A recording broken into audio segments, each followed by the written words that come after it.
आज उत्तर प्रदेश के सभी बड़े मीडिया हाउसेज ने एक खबर को कवर किया है जो कि आप अपनी स्क्रीन पर देख पा रहे होंगे। जागरण में ये खबर प्रकाशित की गई है। 50 से कम छात्र वाले 27,764 विद्यालयों का होगा विलय।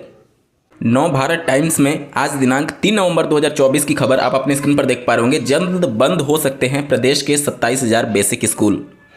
नव भारत टाइम की लखनऊ एडिशन ने भी इस खबर को प्रमुखता से छापा है। आप अपनी स्क्रीन पर देख सकते हैं 27,000 स्कूलों के बंद होने की तैयारी।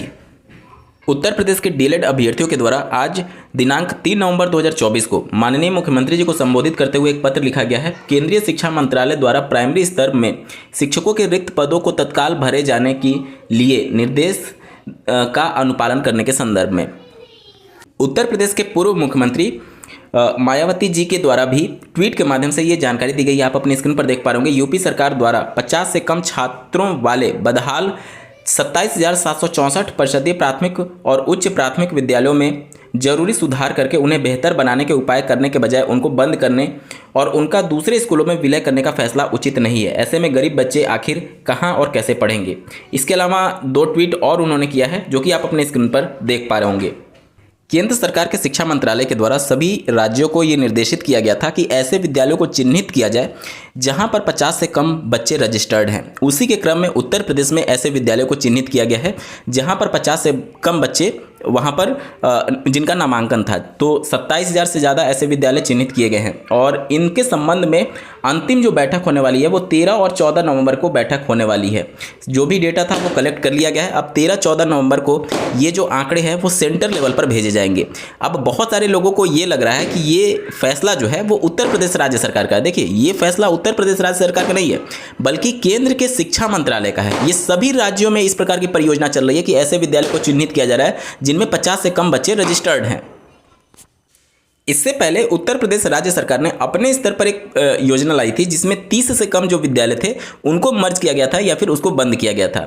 अब ये जो 50 वाली योजना है वो केंद्र सरकार की है जो कि सभी राज्यों में चल रही है और इसके तहत केवल शिक्षक सरप्लस नहीं होंगे बल्कि पूरी शिक्षा व्यवस्था ही चौपट हो जाएगी। राइट टू एजुकेशन यानी आरटी एक्ट ये कहती है कि 1 किलोमीटर की परिधि में प्राइमरी स्कूल होना चाहिए। यानी सरकारी जो प्राथमिक विद्यालय कक्षा 1 से 5 का होता है वो हर एक किलोमीटर में 1 किलोमीटर में होना चाहिए और हर एक 3 किलोमीटर में एक अपर प्राइमरी का विद्यालय होना चाहिए। अब ये जो परियोजना चल रही है उसके अंतर्गत जो ये आरटी एक्ट के अंतर्गत जो ये नियमावली है, जो ये नियम है, वो नियम अब फॉलो नहीं किया जाएगा क्योंकि 1 किलोमीटर के अंदर अगर किसी एक विद्यालय में 50 से कम बच्चे हैं तो वो ऑलरेडी इस लिस्ट में होगा और उसको मर्ज कर दिया जाएगा और पहले वाले को बंद कर दिया जाएगा। तो इन सभी चीज़ों को लेकर के एक बार फिर से विचार करने की ज़रूरत है कि जहां देश की जनसंख्या बढ़ रही है और ज़्यादा विद्यालय ओपन करने की ज़रूरत है, वहां पर 27,000 केवल एक राज्य से विद्यालय बंद करना क्या समझदारी है? क्या वाकई सभी लोग इतना प्राइवेट स्कूल की फ़ीस को अफोर्ड कर सकते हैं? आज अगर आप किसी भी प्राइवेट विद्यालय में चले जाइए, किसी भी एकदम छोटे से छोटे जो कि 2 कमरों में भी अगर चल रहा हो, जो नर्सरी से लेकर के और यूकेजी तक भी अगर पढ़ाई करा रहा हो, तो उनकी फ़ीस मंथली 1,000 रुपया होती है। तो क्या सभी लोग इतना सक्षम है कि 1,000 रुपया पे कर पाएँ? अगर सभी चीज़ों को सरकार बिजनेस के तौर पर देखने लगे कि हमें शिक्षा पर इतना बच्चे नहीं हैं, हमें इस पर इतना खर्चा करना पड़ रहा है, इस विद्यालय में अगर दोनों को मर्ज कर दिया जाए तो हमारा खर्चा थोड़ा कम हो जाएगा, तो हर चीज़ को खर्चे से नहीं तोला जा सकता।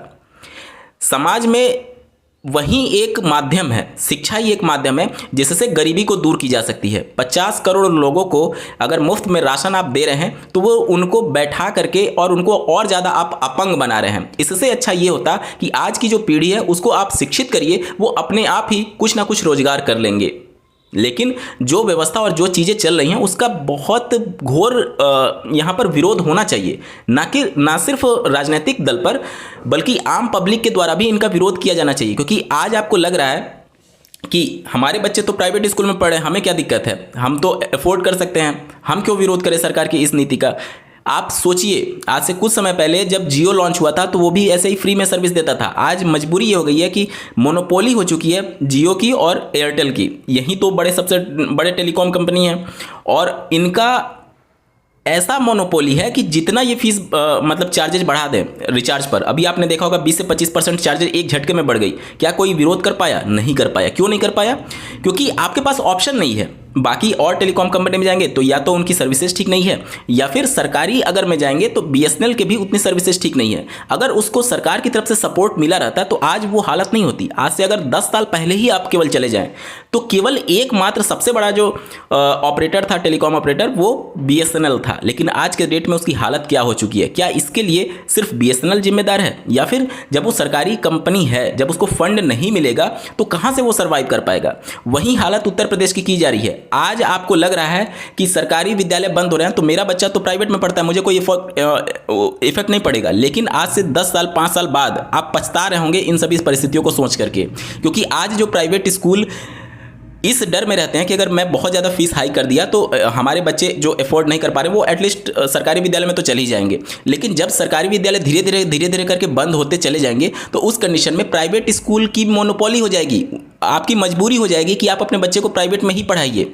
उस कंडीशन में उनका मनमाना फीस बढ़ने लगेगा और आप मजबूर हो जाएंगे कि आपको फीस देना ही है। तो ये मत सोचिए कि प्राइवेट विद्यालय अगर बढ़ रहे हैं और सरकारी विद्यालय अगर बंद हो रहे हैं और आप प्राइवेट विद्यालयों की फीस अफोर्ड कर पा रहे हैं तो कल को भी आपको कोई प्रॉब्लम नहीं होगी। कल ये फीस इतना बढ़ जाएगा कि आप उस मिडिल क्लास में रहते हुए भी उसकी फीस अफोर्ड नहीं कर पाएंगे। इस फैसले का बहुत दूरगामी प्रभाव पड़ने वाला है। एक तो जो टीचर अभी सर्विस में हैं उनके ऊपर बहुत ज़्यादा वर्कलोड प्रेशर आ जाएगा। दूसरा, जो शिक्षकों के नए पद हैं वो स्वतः ही समाप्त हो जाएंगे, क्योंकि यहाँ पर 1 किलोमीटर में अभी विद्यालय है तो उसको जब मर्ज किया जाएगा, ये 1 किलोमीटर जो नियम है वो अभी कागजों में है। अभी आप देखेंगे तो 1 किलोमीटर में शायद ही आपको विद्यालय देखने को मिले किसी भी जिले में। तो यहाँ पर आपको समझना होगा कि जब ऐसे विद्यालय बंद होंगे तो यहाँ के जो टीचर होंगे वो किसी दूसरे विद्यालय में ट्रांसफ़र किए जाएंगे, नज़दीक वाले। लेकिन अगर विद्यालय नज़दीक ना हुआ तो वहाँ के बच्चे शायद दूसरे विद्यालय में शिफ्ट ना हो पाए। तो बच्चे तो कम हो गए लेकिन टीचर क्या हो गया? टीचर वहाँ पर सरप्लस हो जाएंगे। तो इससे जो नए शिक्षकों के पद थे वो धीरे धीरे स्वतः ही समाप्त होने लगेंगे, क्योंकि छात्रों की संख्या में कमी आएगी और उसकी वजह से शिक्षक सरप्लस हो जाएंगे। तो नई शिक्षक भर्ती को लेकर भी रास्ते कठिन हो सकते हैं।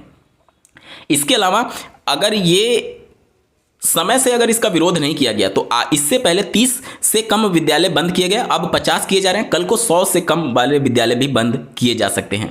तो सभी स्तर पर, राजनीतिक स्तर पर, जमीनी स्तर पर, छात्रों के स्तर पर, अध्यापकों के स्तर पर, इसके अलावा डीएलएड के स्तर पर जो भी अभ्यर्थी हैं जो कि इस व्यवस्था से, समाज से आप जुड़े हुए हैं और इस व्यवस्था से भविष्य में भी अगर आपको लगता है कि आपका कुछ अहित हो सकता है या फिर समाज का अहित हो सकता है, एटलीस्ट अभी जो विद्यालय हैं कम से कम मुफ्त शिक्षा के नाम पर ऐसे परिवार के बच्चे वहाँ पर पढ़ तो रहे हैं जो कि पढ़ाई अफोर्ड नहीं कर पाएंगे। शिक्षा के माध्यम से ही देश को जागरूक किया जा सकता है, समाज को जागरूक किया जा सकता है। नहीं तो आज 80 करोड़ लोग मुफ्त अनाज पर निर्भर हैं, कल को 100 करोड़ होंगे और उसके बाद से 150 करोड़ मुफ्त अनाज पर निर्भर कर दिया जाएगा।